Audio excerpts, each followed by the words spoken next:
এক মাস আগে রাজধানীর উমাকান্ত স্কুলের উপজাতি বয়েজ হোস্টেল পরিদর্শন করেছিলেন উপজাতি কল্যাণ দপ্তরের মন্ত্রী বিকাশ দেববর্মা। তখন অনেক অব্যবস্থা প্রত্যক্ষ করেছিলেন মন্ত্রী।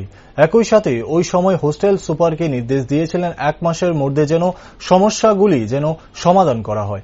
1 মাস পর ফের ভিজিট করবেন তিনি। কথা অনুযায়ী বৃহস্পতিবার 1 মাস পর ফের পরিদর্শনে গেলেন মন্ত্রী। এদিন উপজাতি হোস্টেলের সবকিছু ঠিকঠাক দেখে সন্তোষ প্রকাশ করেন মন্ত্রী বিকাশ দেববর্মা। সংবাদ মাধ্যমকে দেওয়া সাক্ষাৎকারে তিনি বলেন, প্রথম যখন এসেছিলাম হোস্টেলের লাইট ফ্যান কোনো কিছুই চলত না, চরম অব্যবস্থা পরিলক্ষিত হয়েছিল। ছাত্ররাও অনেক অভিযোগ করেছিল, কিন্তু এই যাত্রার পরিদর্শনে সবকিছু ঠিকঠাক দেখে ভালোই লাগলো। মন্ত্রীর নির্দেশ রাজ্যের প্রত্যেকটি হোস্টেল যাতে এরকম ঠিকঠাকভাবেই চলে আগামী দিনে।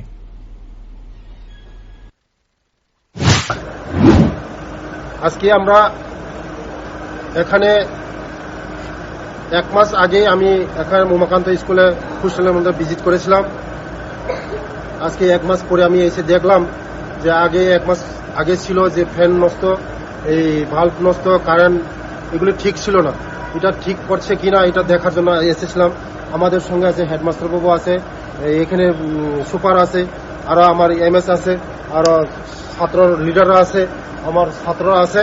তাদের সঙ্গে আমি আজকে বৈঠক করেছি এবং এই বৈঠকে অনেক কিছু হয়েছে।